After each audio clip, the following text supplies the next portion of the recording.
और आपकी तालियों की गड़गड़ाहट के साथ में आदरणीय जेपी नड्डा जी को आमंत्रित करता हूं कि हम सब लोगों को संबोधित करें। बोलो भारत माता की वंदे।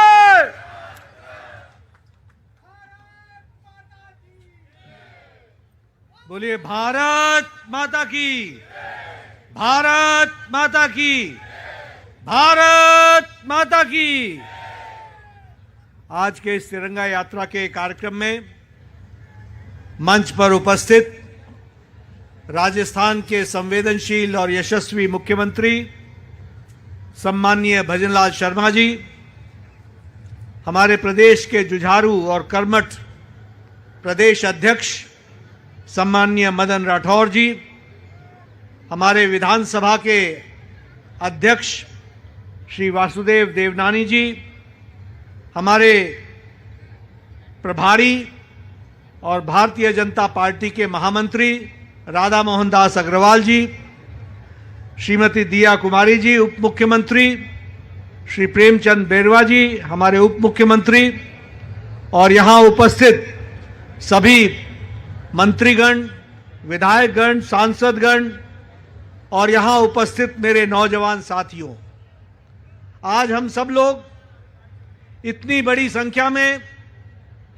तिरंगा यात्रा में शामिल होने के लिए और भारत के तिरंगे के शान, आन बान और शान को अपने साथ लेकर चलने के लिए यहाँ पर एकत्र हुए हैं। सबसे पहले तो मैं राजस्थान में आया हूँ, राजस्थान की वीर भूमि को नमन करता हूँ, शत शत नमन करता हूँ। यह भूमि वीरों की भूमि है, कर्मवीरों की भूमि है। और जब मैं जयपुर आया हूं तो गोविंद देव जी को नमन करना और मोती डुंगरी जी के गणेश जी को नमन करते हुए अपनी बात को प्रारंभ करता हूं। मित्रों, हम जानते हैं कि यह तिरंगा, यह हमारा राष्ट्रीय ध्वज, इसके लिए लाखों लोगों ने अपना खून, पसीना, जवानी, जिंदगी इस देश के लिए आहूत की है। और तब जाकर के ये तिरंगा, ये ध्वज, ये राष्ट्रीय ध्वज, ये आजादी हम सबको मिली है। इसलिए आज जब हम तिरंगा यात्रा निकालते हैं तो उन वीर सपूतों को, उन राष्ट्रभक्तों को जिन्होंने देश के लिए अपनी कुर्बानी दी, जिन्होंने अपने देश के लिए सब कुछ न्यौछावर कर दिया, उनको भी हम शत शत नमन करते हैं और उनको नमन करके उनसे हम एक तरीके से ऊर्जा भी लेते हैं। हम आज कृतज्ञ हैं उन भारत मां के सपूतों की जिन्होंने हमको ये आज़ादी दिलाई है और हम आज़ाद भारत के सदस्य ही नहीं बने बल्कि दुनिया की प्रजातंत्र की जननी, मदर ऑफ डेमोक्रेसी, भारत में सबसे बड़ा प्रजातंत्र को फिर से स्थापित करने में जो उनका योगदान है उसको हम शत शत नमन करते हैं। ये उनकी देशभक्ति की भावना थी, ये स्वतंत्रता की चाहत थी, जिसके कारण आज हमको आजादी मिली है। और जब हम तिरंगा यात्रा में अपने आप को शामिल करते हैं तो हमें वो ऊर्जा भी मिलती है, देशभक्ति की ऊर्जा मिलती है, देश के लिए समर्पण की ऊर्जा मिलती है, देश के लिए मर मिटने की ऊर्जा मिलती है। और इसलिए इस तिरंगा यात्रा को मात्र सिर्फ तिरंगा यात्रा ध्वज नहीं है, ये हमारे लिए भावनाओं से जुड़ा हुआ है और 140 करोड़ देशवासियों को दिशा दृष्टि देने वाला है। यह भी हमको ध्यान में रखना चाहिए। जब हम अपने तिरंगे की इतिहास में जाएंगे तो हमें ध्यान में आएगा कि 22 जुलाई 1947 को यह तिरंगा भारत ने संवैधानिक तरीके से इसे एडॉप्ट किया था, इसे आत्मसात किया था। और यह तिरंगा यात्रा, तिरंगा जब हम कहते हैं तो हमें यह ध्यान में रखना चाहिए कि 1906 में स्वदेशी आंदोलन के दौरान पहली बार, उस समय हमारे राष्ट्र ध्वज नाम की चीज नहीं थी लेकिन एक भावना थी, और उस भावना को पारसी बेगम स्क्वायर पर कलकत्ता में पहली बार 1906 में फहराया गया था। और हम सबको मालूम है कि 1921 में जो बेजवाड़ा जो जगह है जो आंध्र में, जिसे हम आज विजयवाड़ा के नाम से जाना जाता है, वो बेजवाड़ा जो था, वहां कांग्रेस के सेशन में एक पिंगली वेंकैया नाम के एक नौजवान ने पहली बार इस ध्वज के बारे में, ये तिरंगा का सपना उस समय गांधी जी को दिखाया था। और उस समय जो ये इसके रंग थे, उन रंगों को ध्यान में रखते हुए और साथ में उसमें एक स्पिनिंग व्हील चक्र, उसको भी उन्होंने उसमें दर्शाया था। 1947 में जुलाई में इसे हम लोगों ने फिर से अपनाया और 3 रंगों में, केसरिया, सफेद और हरा, 3 रंगों में ये हमारा ध्वज बन करके तैयार हुआ। और साथ ही साथ इसमें जो हमारे धर्म चक्र अशोक का, वो धर्म चक्र बीच में उसमें डाला गया, जिसका अर्थ था प्रगति, और उसके साथ साथ अपने आप को जोड़ने की हमारी इच्छा जो थी वो उसमें प्रतिपादित हुई थी। जब हम केसरिया की बात करते हैं तो केसरिया साहस का प्रतीक है। जब हम केसरिया की बात करते हैं तो वो बलिदान का प्रतीक है। जब हम सफेद की बात करते हैं तो वो सत्य और शांति का प्रतीक है। और जब हम हरे रंग की बात करते हैं तो देश में हरियाली आए और समृद्धि आए, इसका प्रतीक बनता है। इसको हमको ध्यान में रखना चाहिए। और ये जो अशोक चक्र है, यह चक्र परिवर्तन की निशानी है, प्रगति की निशानी है, आगे बढ़ने की निशानी है। और इस तरीके से ये राष्ट्रीय ध्वज हमें हमेशा प्रेरित करता रहा है और अशोक चक्र के साथ ये सुशोभित होता रहा है। हम यह भी जानते हैं कि आज जब हम तिरंगा यात्रा में यहां पर एकत्र हुए हैं तो 2022 में जब भारत अपने आजादी का अमृत महोत्सव मना रहा था, उस समय हमारे यशस्वी प्रधानमंत्री नरेंद्र मोदी जी ने कहा था, यह तिरंगा सिर्फ सरकारी भवनों के ऊपर फहराने वाला ही यह ध्वज नहीं है। यह तिरंगा सिर्फ सरकारी उपक्रमों में ही फहराया जाए, यह ठीक नहीं है। यह घर घर में फहराया जाना चाहिए और हर लोगों के दिलों में बसना चाहिए। इस बात को उन्होंने कहा था। और तब से आपको पता है कि प्रभात फेरियां निकली 2022 में। प्रभात फेरियों के साथ साथ तिरंगा यात्राएं निकली। हर घर में तिरंगा फहराया जाए, ऐसा एक जन आंदोलन चला। और आज हम सब के लिए खुशी का विषय है कि अब हर साल 2022 के बाद प्रधानमंत्री मोदी जी ने इस तिरंगा यात्रा को एक जन आंदोलन में परिवर्तित कर दिया और हमारे नौजवानों को प्रेरित किया है। और जब हम जन आंदोलन कहते हैं तो पहली बार 2022 के बाद करोड़ों की संख्या में तिरंगे फहराए गए। करोड़ों की संख्या में हर घर तिरंगा, यह नारा हम लोगों ने निकाला और इस नारे के साथ अपने आप को हम लोगों ने आत्मसात किया। यह भारत की एकता, भारत की विविधता और मजबूती का जीवंत प्रतीक है और इसके प्रति हमें हमेशा कृतज्ञ रहना चाहिए। इस बात की हमको प्रेरणा मिलती है। मैं यहां कोई राजनीतिक बातचीत नहीं करना चाहता, लेकिन एक बात ध्यान जरूर लाना चाहता हूं। अभी अभी हमारे मदन राठौर जी सांसद बैठे हैं, हमारे घनश्याम तिवारी जी सांसद बैठे हैं, अलका गुर्जर जी बैठे हैं, हमारे सभी विधायक लोग बैठे हैं, हमारे वरिष्ठ नेता राजेंद्र राठौर जी बैठे हैं, सब लोग बैठे हैं। अभी अभी राज्यसभा में prevention of the insult of the national honours amendment act 2026 हम लेकर आए। अब आप देखिए, 55 साल पहले 1971 में prevention of insults of national honour act 1971 आया था, जिसमें यह कहा गया था कि हमारे राष्ट्रीय मानदंडों को, जो हमारे राष्ट्र के स्वरूप है, वो चाहे संविधान है, चाहे वो हमारा गान है, चाहे वो हमारी ध्वज है, इसकी अपमान नहीं सहा जाएगा, यह दंडनीय होगा। यह 1955 में कहा गया था। लेकिन पता नहीं क्या कारण रहा कि हमने राष्ट्रगान जोड़ दिया।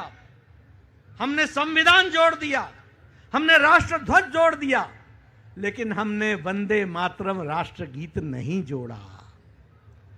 अब क्या मैं इसको भूल मानूं या तुष्टीकरण? और तुष्टीकरण के साथ साथ वोट बैंक की राजनीति हावी रही, जो भी रहा हो, लेकिन आज हम ये कह सकते हैं कि यह जो prevention of insults of the national honours amendment act 2026 को जो पारित हुआ है, उसके बाद चाहे राष्ट्रगान हो, चाहे राष्ट्रगीत हो, चाहे राष्ट्रध्वज हो, चाहे संविधान हो, इसका कोई अपमान नहीं कर सकता। यह हमारे भारत की शान है। इसलिए मित्रों, हम ये जरूर कहना चाहेंगे, आज के दिन को जब हम याद करते हैं तो हमें यह भी ध्यान में रखना चाहिए कि मोदी जी के नेतृत्व में हमको गुलामी की विरासत से अपने आप को निकालना था, और वो निकालने का काम शुरू हो गया है, वो निकालने का काम चल पड़ा है। आज हम अपने शान के साथ राष्ट्रीय ध्वज के साथ खड़े होते हैं, तिरंगा यात्रा निकालते हैं। आज राजपथ कर्तव्य पथ में परिवर्तित हो गया है। आज नॉर्थ ब्लॉक और साउथ ब्लॉक कर्तव्य भवन में परिवर्तित हो गया है। आज वहां जो जॉर्ज की मूर्ति होती थी कभी, आज वहां इंडिया गेट पर सुभाष चंद्र बोस जी की मूर्ति है। इस बात को हमको ध्यान में रखना चाहिए। और मुगल गार्डन्स के जाम पर अब अमृत उद्यान हो गया है, और प्राइम मिनिस्टर ऑफिस के नाम पर अब सेवा तीर्थ हो गया है, और नागरिक देवो भव हो गया है। यह भारतीयकरण हुआ है, इसको हमको समझना चाहिए। इसलिए मित्रों, राष्ट्रीय पुनर्जागरण, नेशनल रिकंस्ट्रक्शन, राष्ट्र पुनर्निर्माण, इस प्रक्रिया को तीव्र गति से आदरणीय मोदी जी के नेतृत्व में तीव्र गति से आगे बढ़ रहा है। याद करिए, 12 साल 13 साल पहले यही फ्रेजाइल इकोनॉमी थी, यही फ्रेजाइल 5 कही जाती थी। इसी को पॉलिसी पैरालिसिस कहते थे, इसी को पिछलग्गू देश कहते थे, इसी को घुटनों में रेंगने वाला देश कहते थे। आज 12 साल में मोदी जी ने भारत को दुनिया में स्थापित कर दिया है, और दुनिया में इसका नाम है, और राष्ट्रीय ध्वज को लेकर के हम चले हैं। आज वर्ल्ड बैंक हो, इंटरनेशनल मॉनिटरी फंड हो, दुनिया का कोई भी आर्थिक संस्था हो, वह साफ कह रहा है कि जब दुनिया में वॉर के कारण आर्थिक मंदी आ रही है, भारत का उज्जवल भविष्य है, और भारत तीव्र गति से आगे बढ़ रहा है, यह कहा गया है। हमारे वर्ल्ड बैंक ने कहा है कि हमारा जो ग्रोथ रेट है जीडीपी का, वो 6.6% जो 27 में है, वो 7.2% 28 में हो जाएगा। यानी हम प्रगति की ओर बढ़ते ही रहेंगे। इस तरीके से काम चल रहा है। इसलिए मित्रों, इस बात को ध्यान में रखते हुए मैं ये जरूर कहूंगा कि बड़ी मुश्किल से निकाल के लाए हैं,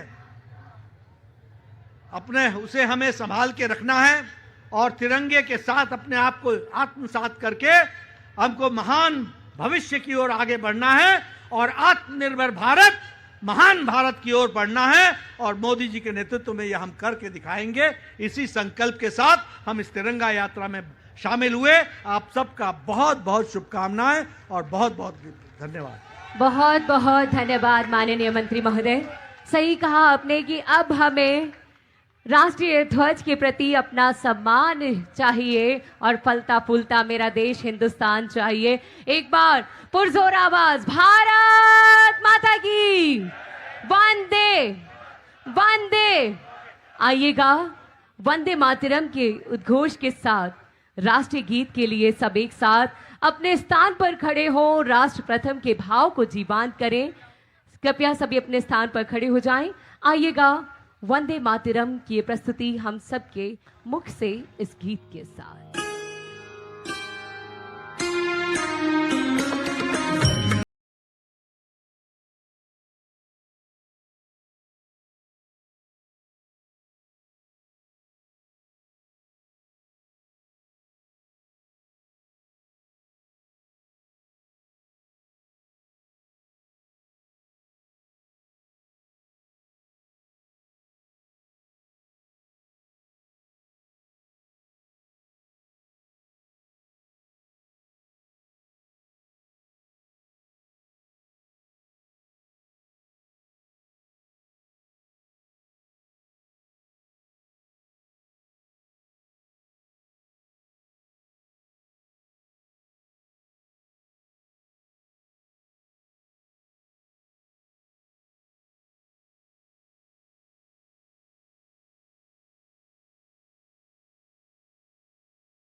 इसी के साथ राष्ट्रीय गान प्रारंभ करेंगे। सभी सावधान की मुद्रा में खड़े रहें। राष्ट्रीय गान प्रारंभ कर। जन गण मन अधिनायक जय हे भारत भाग्य विधाता। पंजाब सिंध गुजरात मराठा द्राविड़ उत्कल बंगा। विंध्य हिमाचल यमुना गंगा उच्चल जलधि तरंगा। तव शुभ नामे जागे तव शुभ आशीष मांगे। गाहे तव जय गाथा जन गण मंगलदायक जय हे भारत भाग्य विधाता। जय हे जय हे जय हे जय जय जय जय हे। भारत माता की वंदे वंदे भारत माता की। बहुत बहुत धन्यवाद। आप सब जहां खड़े हैं आप सभी खड़े रहेंगे। मंचस्थ सभी अतिथियों से निवेदन है वे इस तिरंगा रैली का नेतृत्व करें। और आप देख रहे हैं कि इंद्र भगवान भी इस तिरंगा रैली में शामिल हुए हैं। आप सब झूमते हुए आदरणीय जगत प्रकाश नड्डा जी, आदरणीय माननीय मुख्यमंत्री जी भजन लाल शर्मा जी, आदरणीय वासुदेव देवनानी जी, मदन राठौड़ जी, राधा मोहन अग्रवाल जी, श्रीनिवास जी, आप सब लोग सबसे आगे चलेंगे। उसके बाद शंकर बैंड, उसके बाद 4 डीजे चलने वाले हैं। उसके बाद हम सब लोग झूमते हुए और जहां खड़े हम हैं सब वहां से लोग पीछे की तरफ मुड़ जाएं। बस आप सिर्फ अपनी जगह पे बदल लें। आप लोग आगे नहीं जाइए। आप लोग जहां खड़े हैं बस पीछे की तरफ मुड़ जाएं।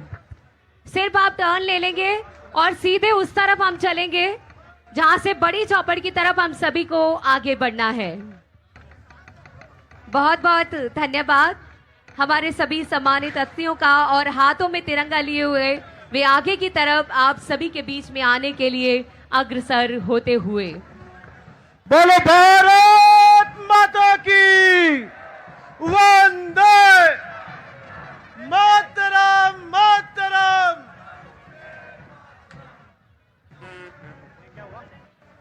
और देखिए ये देशभक्ति का जज्बा है कि बारिश हो या सूरज की किरणें, देशभक्त कभी झुकता नहीं, सदैव तिरंगा लहराता रहता है।